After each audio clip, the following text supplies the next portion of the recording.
पाठ 14, वह आखिरी पत्ता। पाठ प्रवेश। कहा गया है, मन के हारे हार है, मन के जीते जीत।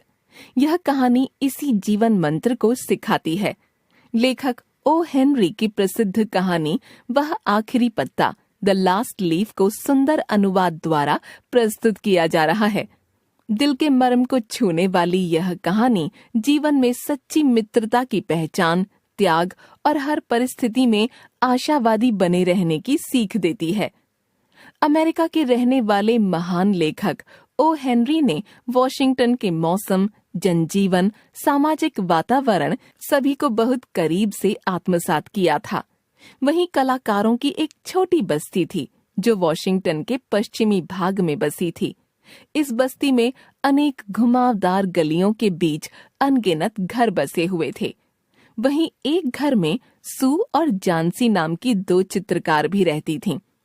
वैसे तो सू वॉशिंगटन और जानसी कैलिफोर्निया की रहने वाली थी, पर उनकी पहली मुलाकात ने ही उन्हें एक दूसरे की पक्की सहेलियां बना दिया था। उन्होंने आपस में मिलकर एक स्टूडियो खोल लिया और दोनों अपनी चित्रकारी की प्रतिभा को निखारने में जुट गईं। उस साल नवंबर आते आते यहाँ सर्दी का भीषण प्रकोप फैल गया। पूरे मोहल्ले में अचानक कलाकार तेजी से न्यूमोनिया का शिकार होने लगे। दुबली पतली जानसी भी न्यूमोनिया की चपेट में आ गई और कुछ ही दिनों में बीमारी ने उसके शरीर को अधमरा कर डाला। उसका बिस्तर से हिलना डुलना बंद हो गया। डॉक्टर इलाज कर रहे थे, इलाज का भी उस पर कोई असर नहीं हो रहा था। वह बेजान सी पड़ी खिड़की से बाहर देखती रहती थी। सू रात दिन उसकी सेवा में लगी रहती थी। जानसी को देखने के लिए सुबह शाम डॉक्टर आता। एक दिन डॉक्टर ने सू को बुलाकर कहा, मुझे लगता है कि जानसी ने खुद अपने जीने की इच्छा छोड़ दी है। उसकी हालत दिन पर दिन बिगड़ती जा रही है। निराशा में डूबी जानसी पर दवाइयों का असर नहीं हो रहा है। मैं अपनी तरफ से पूरी कोशिश करूंगा, पर तुम भी उसका मनोबल बढ़ाने की कोशिश करना। मैं? सू ने हैरानी से पूछा। हाँ, तुम। यदि तुम उसमें जीने की इच्छा जगा पाई तो ही वह बच पाएगी, डॉक्टर ने कहा। डॉक्टर के जाने के बाद सू जानसी के पास गई और बोली, मेरी प्यारी सहेली, याद है कि तुम नेपल्स की खाड़ी का चित्र बनाना चाहती थी? अब जल्दी से ठीक हो जाओ, फिर शुरू करो अपना काम। सू के प्रेरणादायक शब्दों का जानसी पर कोई असर ना हुआ। वह अपलक खिड़की से बाहर देखती रही। सू का गला भर आया। वह अपने कमरे में जाकर रोती रही। कुछ देर बाद उसने हिम्मत जुटाई, मुंह धोया और ड्राइंग बोर्ड लेकर जानसी के कमरे में सीटी बजाती हुई दाखिल हुई। जानसी अभी भी खिड़की से बाहर देख रही थी। सू ने रंग घोले और कागज पर ब्रश से एक कहानी का चित्र बनाना शुरू किया। वह धीरे धीरे गीत गुनगुनाने लगी और कभी कभी बीच में जानसी की ओर देख भी लेती थी। सू ने देखा जानसी के होंठ कांप रहे थे।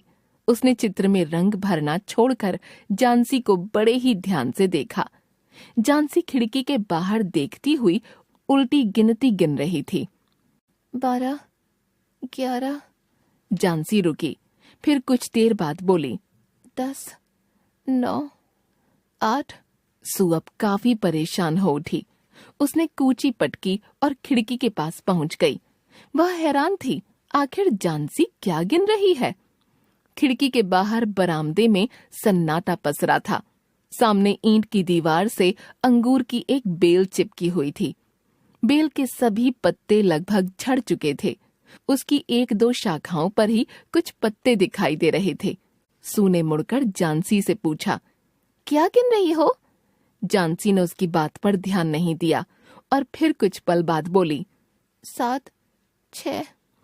जानसी, क्या 7 और 6? सू ने फिर पूछा, बोलो जानसी, क्या गिन रही हो? वह जानसी के नजदीक बिस्तर पर आकर बैठ गई। जानसी बाहर देखती हुई बोली, देखो, अब ये पत्ते जल्दी जल्दी गिर रहे हैं।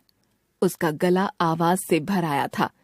जानती हो, 2 दिन पहले इस बेल की शाखाओं पर काफी पत्ते थे, 100 से ज्यादा।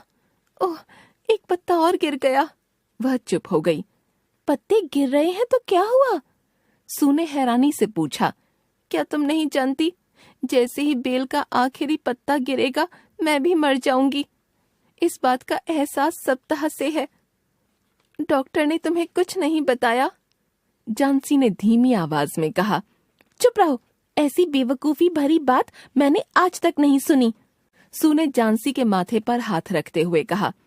अंगूर की बेल के पत्तों के गिरने का भला तुमसे क्या वास्ता? आज ही सुबह डॉक्टर ने बताया है कि तुम्हारी हालत दिन प्रतिदिन सुधर रही है और अगले सप्ताह तक तुम आराम से घूम फिर सकोगी। मैं तुम्हारे लिए सूप लाती हूँ। मुझे पत्रिका के लिए यह चित्र पूरा करके देना है। कुछ पैसे मिल जाएंगे तो तुम्हारी दवाएं और फल ले आऊंगी। यह कहकर वह सूप लेने भीतर। जब वह लौटी तब भी जानसी बाहर ही देख रही थी। यह देखकर वह बोली, जानसी, अब बस बाहर देखना बंद करो और सूप पीकर सो जाओ। जानसी सो गई। सू अपने चित्रों के लिए बहरमन को मॉडल बनाने के लिए बुलाने गई। बहरमन उन्हीं के मकान के नीचे रहने वाला एक 60 वर्षीय चित्रकार था। वह अपने जीवन में कोई अनोखी कृति बनाना चाहता था, पर उसकी शुरुआत वह आज तक नहीं कर सका।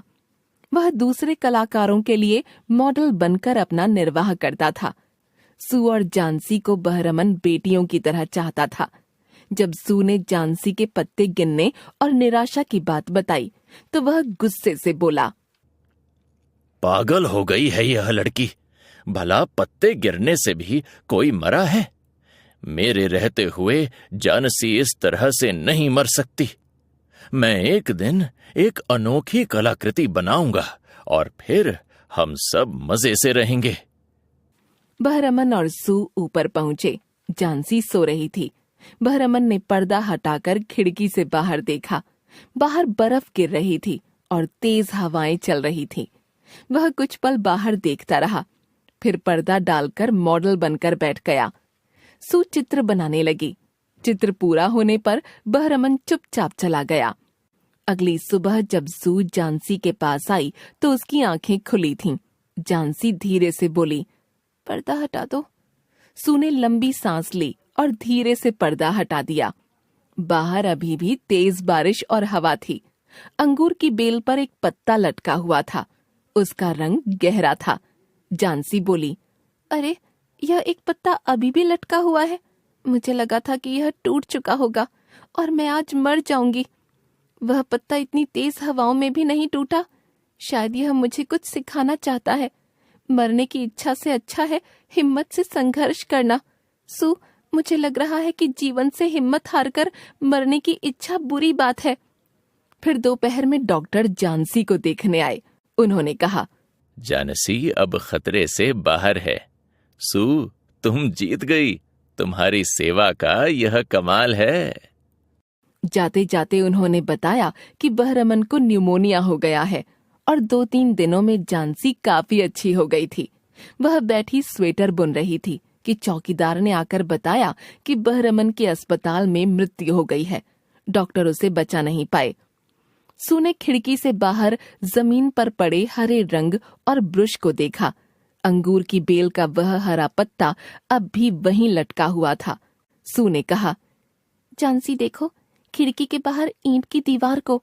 उस पर वह पत्ता हिलडुल क्यों नहीं रहा है? आह, यही बहरमन की श्रेष्ठतम कृति है। जब बेल का आखिरी पत्ता उस रात गिरा तो उसी वक्त उन्होंने कंपाने वाली जानलेवा सर्दी में दीवार पर उस पत्ते की कलाकृति बनाई थी। यही उनकी अंतिम कृति थी। लेखक ओ. हेनरी।